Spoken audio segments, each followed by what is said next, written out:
بسم الله الرحمن الرحيم لقد أضلني عن الذكر بعد إذ جاءني وكان الشيطان للإنسان خذولا لقد أضلني திட்டமாக என்னை வெளியெடுத்து விட்டது அனித்திக்ரி அல்லாஹ்வே உன்னை நினைவு கூறுவதை விட்டும் பஅத இது ஜானி என்னிடத்தில் வந்ததற்கு பின்னாலும் வகான ஷைத்தானு இன்னும் ஷைத்தான் ஆகிவிட்டான் லில் இன்சானி மனிதர்களை ஹதூலா வெளியெடுத்து விட்டுவிடுவனாக ஆகிவிட்டான். ஸதகல்லாஹுல் அஸீம். சூரத்துல் ஃபுர்கான் அத்தியாயத்தின் 29வது வசனத்திற்கான விரிவுரை. அல்லாஹ் தஆலா கடந்த வசனங்களில் ஒரு சில விஷயங்களை நட்பை பற்றி அல்லாஹ் தஆலா சொன்னார். குறிப்பாக நண்பர்கள் எப்படி ஆக்கிக் கொள்ள வேண்டும் என்பதை பற்றி அல்லாஹ் தஆலா அந்த வசனத்தின் வாயிலாக சொல்லிவிட்டு இந்த வசனத்தில் அல்லாஹ் தஆலா அதனுடைய ஒரு சில பகுதிகளையும் சேர்த்து சொல்லுகிறான். லகத் அதல்லனி திட்டமாக குஃபார்கள் அதேபோன்று கைசேதமடைந்தவர்கள் சொல்லுவார்கள், நான் வெளிகட்டு விட்டேனே அனித்திக்ரி அல்லாஹ்வினுடைய நினைவு கூறுதலை விட்டும் பஅத இது ஜாஅனி அந்த நினைவு கூறுதல் என்னிடத்தில் வந்ததற்கு பின்னாலும் நான் வெளிகட்டு விட்டேனே என்பதாக அவர்கள் கைசேதப்படுவார்கள், கத்துவார்கள், புலம்புவார்கள். வகான ஷைத்தானு லில் இன்சானி ஹதூலா ஷைத்தான் என்பவன் இதுபோன்று நல்ல ஆசைகளை காட்டுவான், காட்டிவிட்டு கடைசியில் அவன் கைவிட்டு விடுவான் என்பதாக அல்லாஹ் தஆலா இங்கே சொல்லுகிறார். நாம் மேல் சொன்ன வசனங்களில் அக்பத் இப்னு அபி முஐத் அவருடைய நிலைமையும் அதேதான். அவருடைய நண்பரான உபய் இப்னு கலபை மிகவும் எந்த அளவிற்கு என்றால் ரசூலை தூத்தும் அளவிற்கு அவர்களை ஏசும் அளவிற்கு அவன் அந்த அளவிற்கு நட்பு வைத்திருந்தான். அவன் கடைசி நேரத்தில் தன்னுடைய நட்பிற்கு முக்கியத்துவம் கொடுத்து உபய் இப்னு கலபை அவன் விடுவதற்கு மனமில்லாமல் அக்பத் இப்னு அபி முஐத் தன்னுடைய நண்பர் சொன்ன செயலை செய்ததன் காரணத்தினால் எந்த அளவிற்கு அவர் கொல்லப்பட்டார், பத்ர் களத்தில் மிக கொடூரமாக அவர் கொல்லப்பட்டார். அது மட்டுமல்ல, நாளை மறுமையிலும் கடுமையான வேதனைக்கு அவர் ஆளாகுவார் என்பதாக அல்லாஹ் தஆலா சொன்னார். அதே விஷயத்தை தான் அல்லாஹ் இங்கே சொல்லுகிறான். அந்த அக்பத் இப்னு அபி முஐத்திற்கு நாம் ஒரு நினைவு கூறுதலை கொடுத்தோம். அவர் உணவு அருந்த ஸல்லல்லாஹு அலைஹி வஸல்லம் அவர் வீட்டுக்கு வந்தார்கள். வந்த பொழுது அல்லாஹ் அவருக்கு கலிமாவுடைய பாக்கியத்தை நசீபாக்கினார். அவர் கலிமா சொன்னார். சொல்லியதற்கு பின்னால் அவர் பஅத இது ஜாஅனி அவரிடத்து வந்ததற்கு பின்னாலும் அவர் என்ன செய்து விட்டார், தன்னுடைய நண்பருக்கு முக்கியத்துவம் கொடுத்து அந்த கலிமாவை திக்ரை அவர் வீணடித்து விட்டார். அதனால் அவருக்கு இது போன்ற சோதனைகளை நாம் கொடுத்தோம் என்பதாக அல்லாஹ் சொல்லுகிறார். நம்முடைய வாழ்க்கையிலும் எடுத்து பார்க்கிறோம் இந்த வசனத்தினுடைய நிலைமைகளை. நாம் நம்முடைய நண்பர்களை பற்றி அல்லாஹ் இந்த வசனத்தில் சொல்லும் பொழுது ஹுல்லத் என்பதாக சொல்லுகிறார். லம் அத்தகிது ஃபுலானன் ஹலீலா என்பதாக சொல்லுகிறார். ஹுல்லத் என்ற அரபி வார்த்தைக்கு நண்பர் என்ற அர்த்தம் இருந்தாலும் அதே போன்று சித்தீக் சாதிகுல் அமீன் சித்தீக் என்ற வார்த்தைக்கும் நண்பர் என்ற அர்த்தம் இருக்கிறது. அதே போன்று ஹபீப் என்பதற்கும் பிரியர், நண்பர் என்ற அர்த்தம் இருக்கிறது. இதுபோன்று 3 விஷயங்கள் 3 வார்த்தைகள் அரபியில் நண்பர் என்ற விஷயத்திற்கு புழங்கப்படுகிறது. என்றாலும் இந்த ஹுல்லத் என்ற வார்த்தை இருக்கிறது அல்லவா, இந்த ஹுல்லத் என்பது மார்க்க ரீதியில் யார் நட்பு கொள்கிறார்களோ, அதை கொண்டு யார் சன்மார்க்கத்தை அடைந்து கொள்கிறார்களோ அந்த நண்பர்களுக்கு தான் ஹலீல் ஹுல்லத் என்ற வார்த்தையில் பொருந்தும் என்பதாக சொல்லுகிறார்கள்.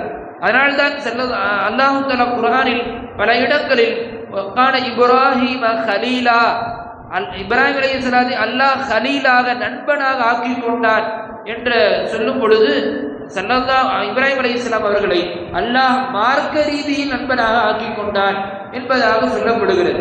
இன்னொரு இடத்தில் அல்லாஹ் தஆலா ரசூலை பற்றி ஹபீப் என்று சொல்லுகிறார். ஹபீப் என்றால் நேசர் என்றும் பொருள், நண்பர் என்றும் பொருள். இருந்தாலும் இந்த இரண்டிற்கும் வித்தியாசத்தை நாம் பல இடங்களில் கேள்விப்பட்டிருப்போம். நண்பர் அவர் எதையேனும் உதவி கேட்டால் செய்வார், இதற்கு ஹலீல் என்று பொருள்.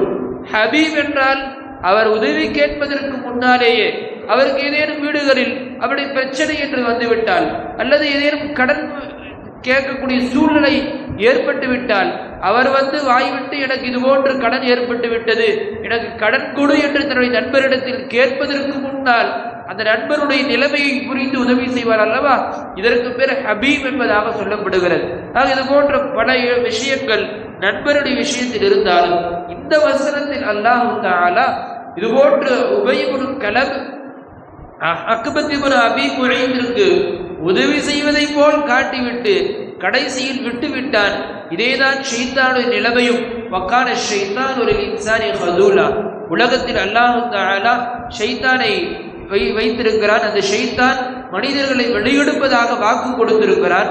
அந்த ஷைத்தான் மனிதர்களை நல்வழிப்படுத்துவதை போல் இதுபோன்று நீ செய் என்று பல விஷயங்களில் அவனை மாற்றி திசை திருப்பிவிட்டு அந்த மனிதர்கள் நினைத்துக் கொள்வார்கள், ஆஹா இதுதான் உண்மையான மார்க்கம் போலும், ஆஹா இதுதான் உண்மையான நிலைமை போலும், இதுதான் சரியான திசையாக இருக்கிறது என்பதாக அவர்கள் தன்னுடைய சிந்தனைகளை சரி என்று நினைத்துக் கொண்டு பயணம் செய்வார்கள்.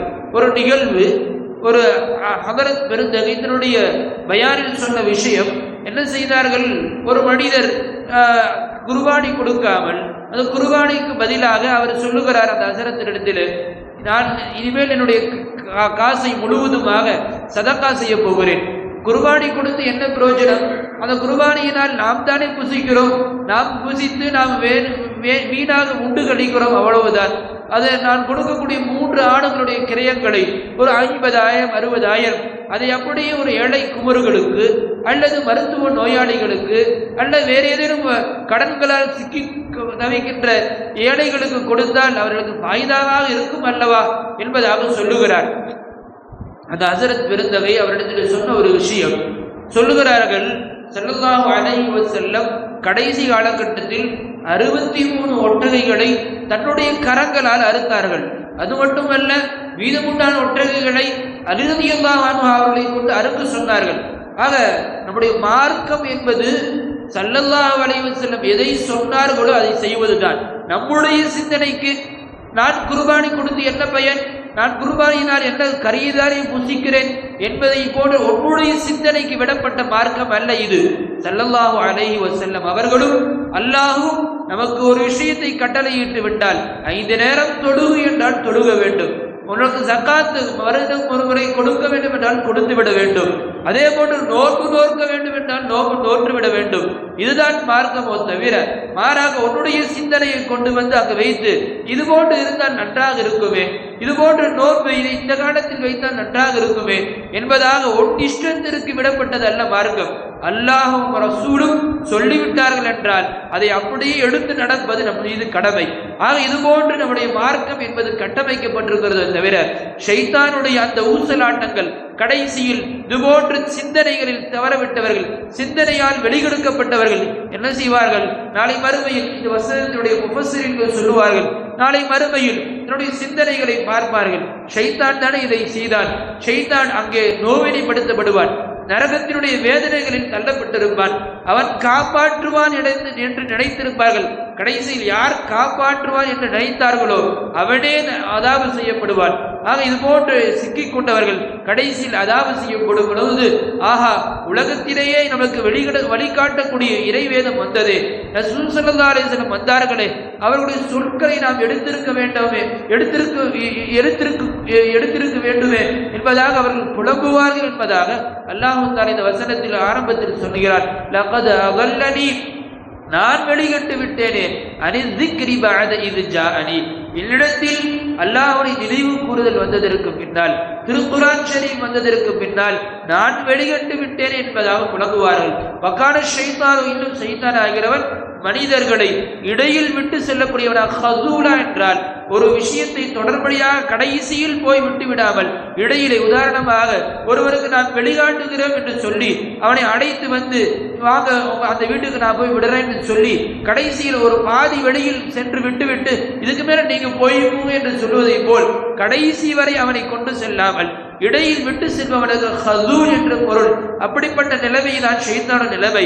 நாளை மறுமையில் அவர்களுக்கு நிறைய பாக்கியங்கள் கிடைக்கும் என்று சொல்லுவான், கடைசியில் நரகத்தில் தள்ளிவிட்டு சென்று விடுவான் என்பதை நாம் பார்க்கிறோம். ஆக வல்ல அல்லாஹ் அவனுடைய பிரியமான மார்க்கத்தை முழுவதுமாக அவன் எப்படி நம்மை வாழச் சொன்னானோ அதுபோன்று வாழக்கூடிய பாக்கியத்தை வல்ல அல்லாஹ் நமக்கு நம் அனைவருக்கும் தந்திரம் புரிவானாக.